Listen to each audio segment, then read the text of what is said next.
So now what happens? If a person is surrounded by the filth, what happens now? There's one of two things that are going to happen. The first thing that's going to happen to this person is, this youth, which happens to majority of our youth, is this person he will engage in masturbation.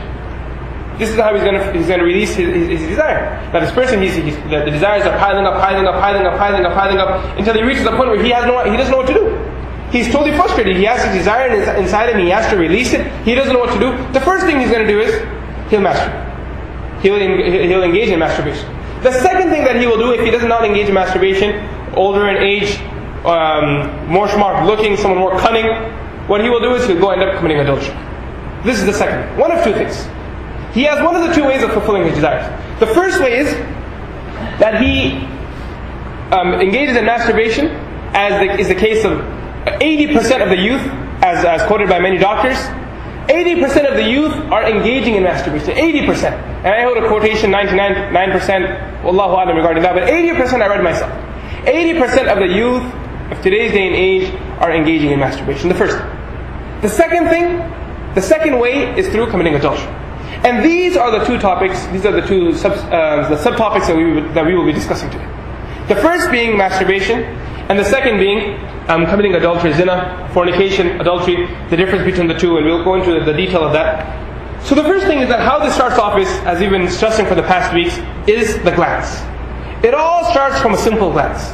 This is what it all roots off. It all starts from a small glance. When a person, he makes his glance, he glances at someone or something, then the desires ignite into this person, and it feeds into his desires, and his desires gain energy, and they overcome this person, and they push him to the ground. He no longer has control over himself. He cannot even fight back to himself. When he's at the peak of desire, he can do whatever he wants to, he can say whatever he wants to, he can think of whatever he wants to, but he's at a point right now where there's no turning around again for him. You know, there was an English poet. He said on a beautiful piece of poetry, he said, all affairs begins with the sight. All affairs begin with the sight. The raging fire, a spark can light. The raging fire, a spark can ignite. So then here, a whole fire is ignited by a single spark. And where do all these affairs begin from? All of these affairs, they begin right from the sight. So the Prophet ﷺ and the companions and the scholars who followed the righteous companions in the correct pathway, they were all of the opinion, majority of them, if not all, 99.9% were of the opinion that masturbation is haram in Islam. Imam Shafi'i rahmatullahi alayhi clearly says that masturbation is haram in Islam. In Subul as-Salam, Allama Juzairi rahmatullahi alayhi, he narrates from Imam Abu Hanifa rahmatullahi alayhi and Imam Ahmad bin Hanbal rahmatullahi alayhi that masturbation is haram in Islam. However, near both scholars, Imam Hanifa rahmatullahi alayhi and Imam Ahmad bin Hanbal rahmatullahi alayhi, they give permission for masturbation for a person who is 100% sure that if he does not masturbate right now, he will commit adultery. Meaning that a person is locked off in a place where he knows that right now, as soon as that door opens, the female is going to walk through that door. We booked this room for this intention. Now he's lying here on the bed, he's so excited, he has no idea what's going to happen, and the female is inside the room preparing herself, and he knows as soon as that door opens, the next thing that's going to happen is masturbation. Imam Abu Hanifa rahmatullahi alayhi and Imam Ahmad bin Hanbal rahmatullahi alayhi would give the permission for this person that you masturbate right now and save yourself from the greater sin, which will be committing adultery or fornicating within the next few months. However, in general, haram again. Not a person, many of the youth, they say, there was a possibility I could have committed adultery. I was so excited I could have committed adultery. No, I could have committed adultery. Where a person is sure that there's no other way out, but he will commit adultery.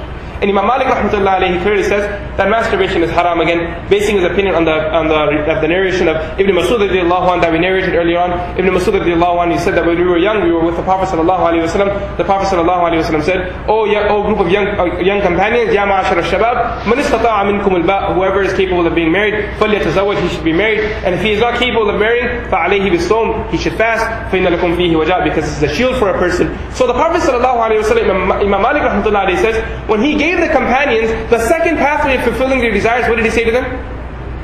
What was the second pathway? Fasting. The Prophet ﷺ made no mention of masturbation, because masturbation was haram, as also proven to the verse, إِلَّا عَلَىٰ أَزْوَاجِهِمْ, that a person that fulfills his desires in any way, except for through one of the two ways. One is marriage, the second is through a slave girl that he owns. Any other way that he fulfills his desires, this will be haram. And many narrations of the Prophet ﷺ also support this. Hassan bin Affan radiallahu anh, he narrates a hadith from the Prophet ﷺ. The Prophet ﷺ says there will be 7 people on the Day of Judgment. 7 people will come in front of Allah subhanahu wa ta'ala. 7 different types of people will stand in front of Allah subhanahu wa ta'ala on the Day of Judgment. And amongst these 7 different types of people will be many people who committed the 7 different types of people that committed the 7 different types of sin. Allah subhanahu wa ta'ala will be so displeased and so angry with these people that first of all, Allah subhanahu wa ta'ala will not even look at them. Allah subhanahu wa ta'ala will not even look at these people. Imagine the anger of Allah subhanahu wa ta'ala. And then Allah subhanahu wa ta'ala will not make them stand in the line of the knowledgeable people. Because the knowledgeable people will be the inheritors of the prophets, therefore they will be standing with the prophets. Allah subhanahu wa ta'ala will not grant these people the chance to stand with the knowledgeable people. And in return, Allah subhanahu wa ta'ala will throw these people in the fire of hell. First of all, Allah will not look at them. Second of all, they will not be granted the chance to stand with the scholarly people on the Day of Judgment. And the third thing, Allah subhanahu wa ta'ala says that these people will be thrown in the fire of hell. And amongst these 7 people, the very first, Hassan bin Affan radiallahu anh, the first person he says is, the person who commits adultery with his hand. The person who masturbates. Such a powerful hadith. Anas bin Malik radiallahu anh, the companion who spent his youth serving the Prophet sallallahu alaihi wasallam. Our youth, we spend our youth, playing basketball. We spend our youth studying in colleges and high schools. We waste our youth in many different ways. I'm not saying studying is wrong, but in our youth we do many things that we end up wasting our youth. When we think back at our days at our youth, we think that it was possible that we could have made better use of it. But this companion Anas bin Malik radiallahu anh, he spent 10 years of his youth. From 10 years of age till 20 years. So he was 20 years old.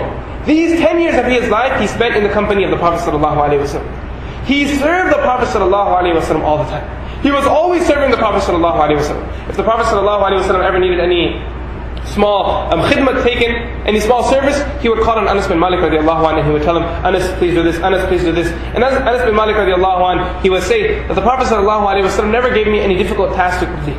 And if he ever gave me a task that was possibly difficult, the Prophet ﷺ himself would come and help me. And this Anas bin Malik radiallahu anh, he served the Prophet ﷺ with such sincerity that the Prophet ﷺ made 3 du'as before he passed away.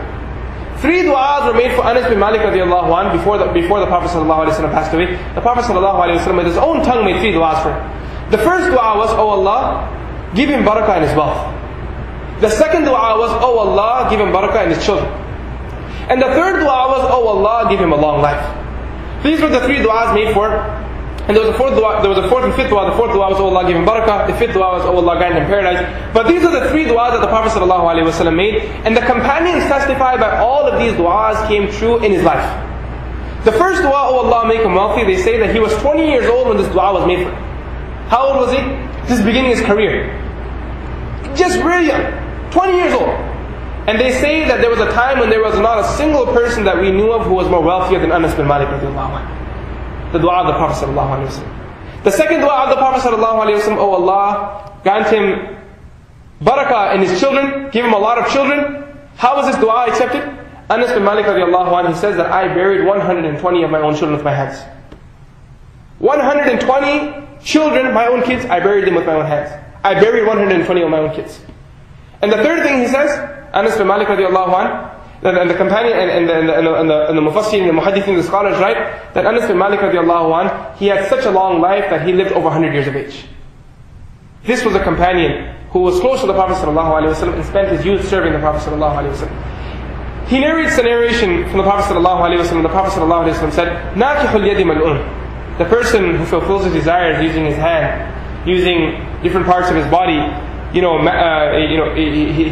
stimulates himself, whether it be through touching, through pressing, through rubbing himself, or whatever action he does to reach himself to orgasm himself, or sometimes referred to as monosexual activity, where he himself is the one who brings himself into sexual orgasm or to orgasm. This person, Anas bin Malik radiallahu anhu said, he is cursed by Allah subhanahu wa ta'ala. Nakihul yadi mal'un. The person who marries his hand, he is mal'un, he is cursed by Allah subhanahu wa ta'ala.